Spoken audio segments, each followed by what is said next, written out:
The following episode describes graphic details of fatal injuries. Listener discretion is advised.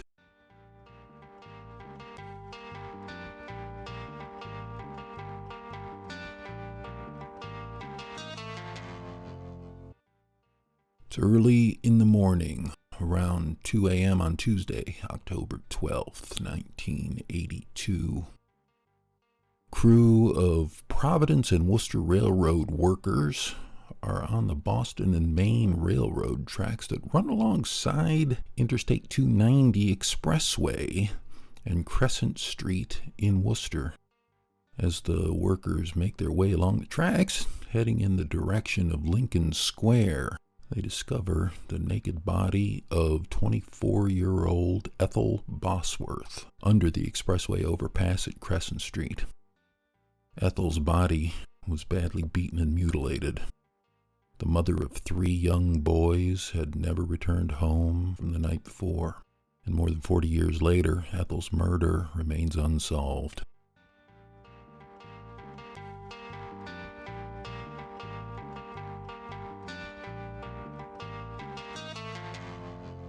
Unsolved Worcester is brought to you by the following sponsors. Follow the crowd through the doors of Donut Homies and say hi to Haley Noel, the donut queen of Worcester's Canal District. Donut Homies is open inside the Worcester Public Market at 160 Green Street every Wednesday through Sunday at 11 a.m. Online ordering with delivery and pickup options is available at donuthomies.com. Follow Donut Homies on Facebook and Instagram for monthly menu drops, specials, and more. Donut Homies, everything sweeter with the homies.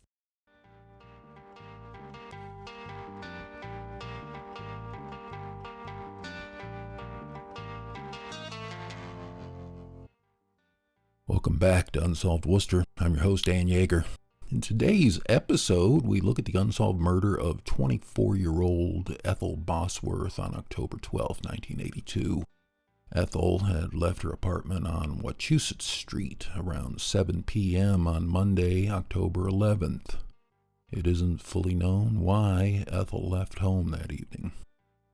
The following morning, her badly beaten body was found under an I-290 Expressway Overpass near Crescent Street.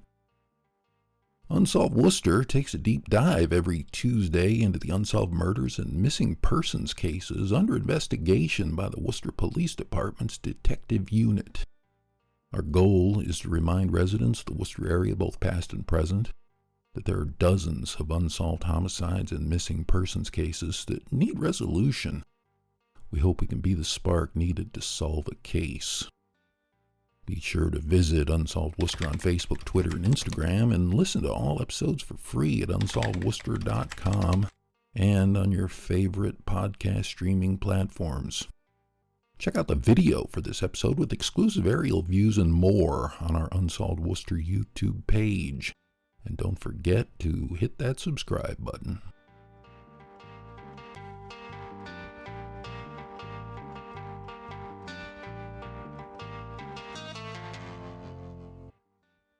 At the time of her death, Ethel Bosworth was the young mother of 3 sons, aged 5, 3, and 2. The father of her 3 children had died in early 1981 at the age of 42 from a heart attack. Following his death, Ethel and the 3 boys moved back to Massachusetts to be closer to her family in Fitchburg. They found an apartment at 9 Wachusett Street in Worcester, right next to her older sister Yolanda's apartment. The multi-family home is located between Main Street and Highland Street near downtown Worcester. Ethel last worked as a nurse's aide at Magnolia Nursing Home on Summer Street in Fitchburg, earning $3.50 an hour for 40 hours per week. But she left that job a year or 2 before she had died. At the time of her death, Ethel was unemployed and on a fixed income, receiving Veterans Administration benefits for 2 of her sons and state welfare payments to make ends meet. Ethel was born in New Brunswick, New Jersey. She grew up on Kimball Street in Fitchburg. She was one of 6 children. She was pregnant with her first child as a sophomore at Fitchburg High School. Ethel's mother, Mary Ann Bosworth, described Ethel as good-natured and a good mother. She said Ethel was small, about 5 feet 3 inches tall and weighing around 100 pounds. Mary Ann Bosworth told a reporter that Ethel wouldn't have stood a chance against someone looking to hurt her. One thing that stands out more than others to us is a comment made by Ethel's mother to the Telegram and Gazette. Mary Ann told a reporter that following her children's father's death in 1981, Ethel was never the same. Mary Ann said she had trouble reaching her daughter. On Sunday, October 10th, Ethel was at her mother's home in Fitchburg for dinner. According to Mary Ann, the mother and daughter looked for apartments in Fitchburg earlier that month. Mary Ann said she told her daughter that she needed to get out of Worcester, implying that it wasn't a safe place to live. After dinner at her mother's house the Sunday night before Ethel was killed, she took the 6 p.m. bus from Fitchburg back to Worcester. Her mother would never see her again.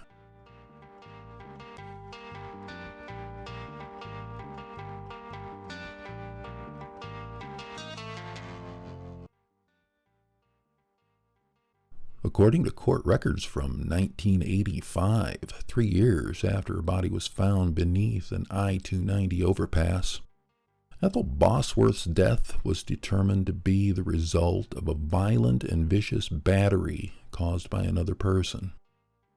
Ethel died of multiple blunt trauma, including skull fractures, brain contusions, rib and sternal fractures, and lacerations of her spleen, liver, lungs, and bladder. However, 2 days after her body was found on October 14, 1982, a Worcester police source told a Telegram and Gazette reporter that it appeared Ethel had been struck by a car. Police still investigated Ethel's death as a homicide.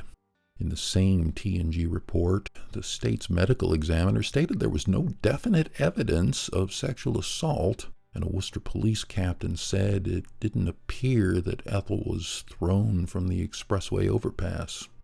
To this day, the Worcester Police Department's unresolved case list describes Ethel's death as multiple trauma as a result of being run over by a car. It states she died of multiple blunt trauma after being run over by a motor vehicle on Crescent Street. And while the unresolved cases system lists Ethel's death as a result of being run over, by November 1st, 1982, roughly just 3 weeks after she died, police were investigating her death as a homicide as a result of head injuries from a blunt instrument. Interestingly enough, in similar fashion, as we discussed earlier this season in episode 1, police believe 17-year-old Travis Monroe was killed in a hit-and-run on October 1st, 2006. They think he was also run over by a car. Like Ethel, Travis died from multiple head trauma. But Travis Monroe's name isn't on the Worcester Police Department's list of unsolved homicides.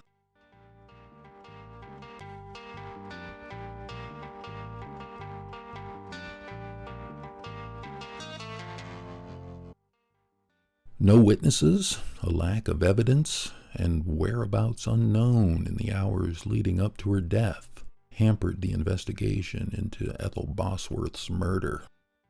Police gathered some evidence from the scene and sent it to police laboratories in Boston. Found a pair of blue jeans near Ethel's body, but they didn't belong to her. An 8-man team of WPD detectives were assigned to the murder case. They interviewed family members, acquaintances, neighbors, and others who may know what Ethel was up to before she was killed. The few things police were able to find out was that Ethel was seen walking around on Main Street and Highland Street, just blocks from her home, the evening before she was found dead. What she was doing isn't clear. Police were unable to connect any dots, and the evidence didn't place anyone of interest at the scene of the murder. When she died, Ethel left her 3 sons, her mother, father, 4 brothers, and her sister. Her funeral was paid for by her grandmother in Somerset, New Jersey. The court placed Ethel's oldest and youngest son under the guardianship of Ethel's mother, Mary Ann, in Fitchburg. Her middle son was placed with Ethel's sister, Yolanda, in Worcester. Ethel Bosworth is buried in Forest Hills Cemetery in Fitchburg.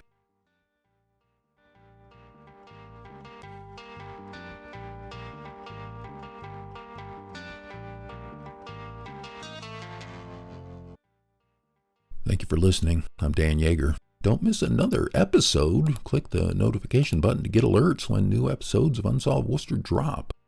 If you enjoyed listening to this episode, please consider clicking the like button for us. If you subscribe, the next episodes will show up in your feed. Click the bell on the right and select all, and you'll get a notification of when the next episode is ready. If you have any thoughts you'd like to share, please leave them in the comments below. We do read them all and respond to as many as we can.